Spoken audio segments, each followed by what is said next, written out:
I have no preference. Donald Trump. President of the United States.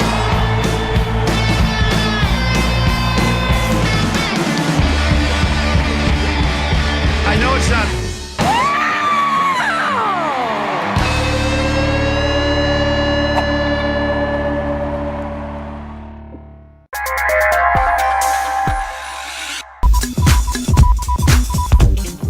Estúdio I.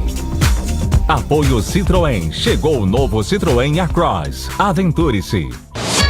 Novo Citroën Aircross. Novo design, nova tecnologia, novas escolhas.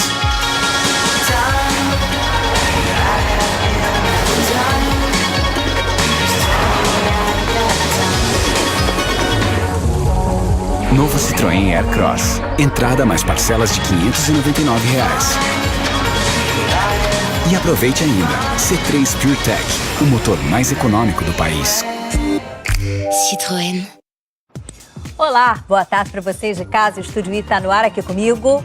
Temos Flávia Oliveira, Patrícia Lindsay Silva e Marcelo Lins. E a gente também vai ter a Tabata Amaral com as propostas dos candidatos à Prefeitura de São Paulo para educação.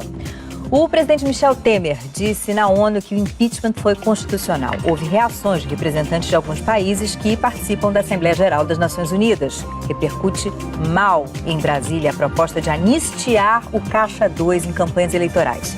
Na entrevista no telão, a presidente do Pro Criança Cardíaca, a médica Rosa Célia Pimentel Barbosa. O projeto completa 20 anos hoje. Participe você também do Estúdio I, mande os seus comentários aqui pra gente. É só você acessar a nossa página interativa em g1.com.br/globonews ou colocar a hashtag Estúdio I nas redes sociais.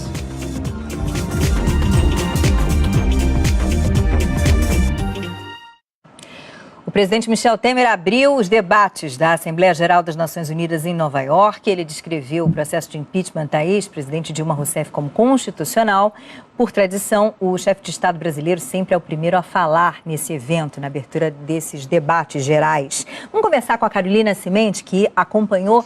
Carol, a gente transmitiu o discurso, mas vamos destacar para quem está em casa os pontos principais do discurso de Temer. Boa tarde, Leila. Boa tarde a todos. Pois é, os pontos principais, eu acho que Michel Temer, o presidente, chegou em Nova York, não só hoje, não só nesse discurso, com um objetivo, né, de querer mostrar para o mundo que a crise política e mesmo a crise econômica no Brasil já passou pela pior fase e agora o país, então, está se recuperando. Esse tem sido um tema bastante repetido aqui pelos ministros e também por ele, tanto nas reuniões bilaterais quanto também nesse discurso, né? O presidente Michel Temer abriu esse discurso falando nas instituições multilaterais, dizendo que os conflitos no mundo, o terrorismo, enfim, vários problemas no mundo evoluíram com mais rapidez, se modernizaram mais rapidamente do que as instituições multilaterais, e aí defendeu, claro, a reforma do Conselho de Segurança da ONU. É uma batalha antiga do Brasil, tem mais de 10 anos que o Brasil tem essa batalha para tentar entrar como um membro fixo do Conselho de Segurança da ONU. Então, o presidente tomou o púlpito ali e aproveitou essa oportunidade para falar sobre isso. Não só isso, falou mal do protecionismo também, que tem sido um tema recorrente nos debates eleitorais aqui nos Estados Unidos, né? Os dois candidatos, na verdade, democrata e republicano aqui nos Estados Unidos, às vezes defendem um pouco de protecionismo, dizem que querem trazer de volta empregos perdidos por situações de globalização e querem rever alguns acordos comerciais, mas o presidente brasileiro disse no discurso dele que é o momento certo para voltar para a Organização Mundial do Comércio, as discussões a velha negociação rodada das negociações de Doha, para ter um comércio multilateral no mundo mais justo, mais equilibrado, que praticamente foi abandonada nos últimos anos. Ele gostaria de ver essa discussão ser retomada e a OMC voltar a ter a importância que já teve e que nos últimos anos anda um pouco menor. Então, quer dizer, instituições multinacionais internacionais, ou multilaterais, melhor dizendo. O presidente falou também, tentou colocar o Brasil, né, como um player internacional, digamos assim.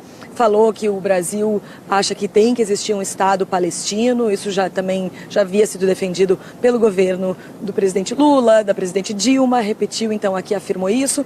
Falou sobre uma possível crise nuclear, então que a gente precisa estar atento a isso. E no finalzinho, então, do discurso, o presidente mandou o recado do Brasil mesmo, falou em impeachment, falou em crise política, disse que tudo o que foi feito no Brasil nos últimos meses em relação ao impeachment, que acabou com o impedimento da presidente Dilma, ele disse que foi tudo conforme a Constituição brasileira manda.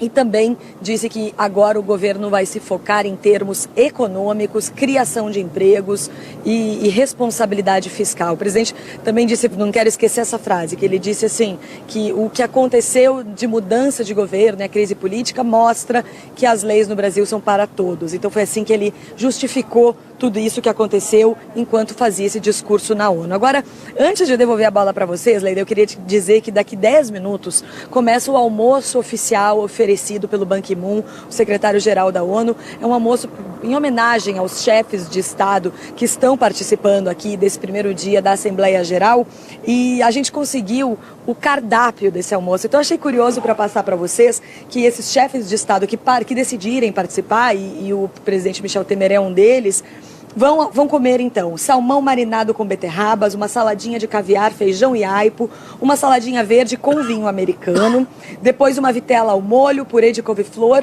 geleia de cebola, uma verdura que eu não consegui traduzir direito, que se chama Swiss chard, e vinho espanhol. Além disso, sobremesa terrine de chocolate, mousse com pérolas de manga e molho de framboesas, acompanhado de um vinho branco italiano. E olha só, na mesa do secretário-geral Ban Ki-moon, que é o último almoço então que ele oferece, porque no final do ano ele deixa, não é a presidência, a Secretaria-Geral das Nações Unidas, vai sentar então o presidente americano, Barack Obama, que também se despede da Assembleia Geral, o presidente da Tunísia, o rei da Espanha, o presidente do Estado da Palestina, Mahmoud Abbas, que teve uma bilateral com Michel Temer agora há pouco, o sheik do Catar, o presidente da Costa do Marfim, o presidente da Colômbia, a primeira-ministra do Reino Unido, Theresa May, o presidente da Nigéria, o rei da Jordânia e a presidente do Chile, Michelle Bachelet. Eu queria muitíssimo ser uma mosquinha para poder ouvir o que eles estão dizendo nessa mesa, Leila. Você queria também tomar o vinho americano, o vinho suíço e comer a Swiss chard, que a gente pesquisou rapidamente aqui, eu e Marcelo Lins, e chegamos à conclusão que é a selga. Então, a pitoresca selga, enfim, estará no cardápio aí dos chefes de Estado. Obrigada, Carol. Ô, Flávia, a questão aí da defesa... Global, né? Bem global, bem global. Agora, não é para veganos. Não é para veganos. Deve ter um menu ali alternativo para quem não... Tem vitela, mas politicamente incorreto. Que não consome, não. Podia ter foie gras, podia ser pior, veja bem. Olha só, essa questão da defesa do não protecionismo, né? Quer dizer, a defesa da liberalização do comércio mundial, é uma bandeira do Brasil, né? Tradicionalmente, presidentes brasileiros que vão discursar aí na abertura da sessão de debates e tal da Assembleia Geral da ONU, eles costumam defender isso, independentemente da coloração política, né? Foi algo defendido lá atrás, Fernando Henrique, depois Lula, depois Dilma e agora Michel Temer, né? Leila, boa tarde, né? Boa tarde a todos. Várias das defesas feitas pelo presidente Michel Temer são considerações históricas mesmo do Brasil, e essa mensagem contra o protecionismo por acordos comerciais na instância OMC, né, ela é uma briga, digamos, uma defesa antiga do Brasil. A OMC se enfraqueceu muito, né, na última década, eu diria, né, não vou nem falar nos últimos anos. A gente viu o fracasso de várias tentativas, né, de negociação, seja global, seja algumas em bloco. O Brasil e o Mercosul esbarraram em muito resistência do protecionismo europeu, principalmente, uma tentativa de acesso ao mercado, sobretudo agrícola. A questão das barreiras não tarifárias, né? Você tem uma série de subsídios lá para os agricultores europeus e tal, até para manter o homem no campo, aquela coisa toda, e aí o Brasil se ferra nessa. Exatamente, que é o nosso interesse, dado que o Brasil tem uma agroindústria, né, e uma produção agropecuária muito significativa. Então, não vi, assim, grandes, tirando a parte mesmo de defesa da legalidade da sua condução à presidência. Eu acho que foi uma mensagem importante que ele quis passar ao mundo, né, em relação a essa transição do poder no Brasil. Foi um pouco figurinha repetida, né? Não foi um discurso de grande brilho de Michel Temer, não. Vamos falar do discurso de Barack Obama, né, Lins? Foi engraçado porque o Lins... Não, olha só, o Lins ia traduzir.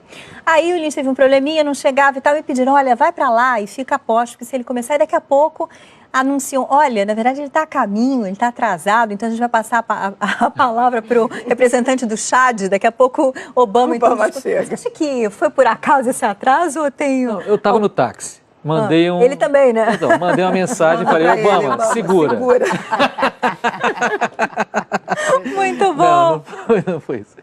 Olha só um rápido complemento aqui ainda sobre o discurso do Michel Temer, na seara mais internacional, fora do comércio, assim, que eu acho importante pisar.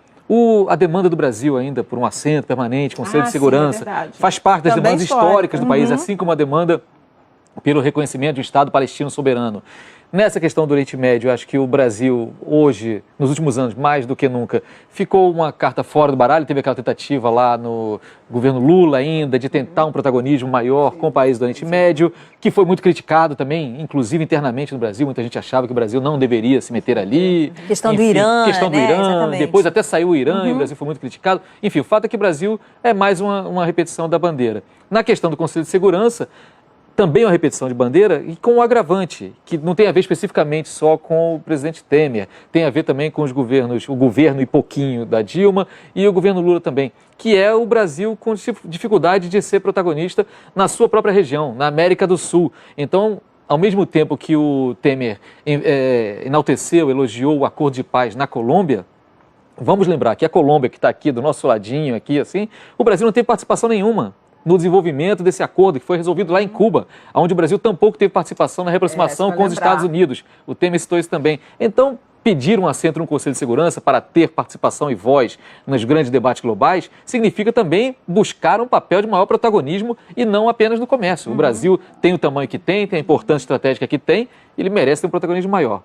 Indo então para o Obama, o último discurso dele, mais um discurso de despedida da ONU, assim como o do secretário-geral Ban Ki-moon também foi o de despedida, e eu acho que o Obama aproveitou esse discurso para fazer um grande discurso na defesa do humanismo, a defesa dos valores que nos unem mais do que das coisas que nos separam.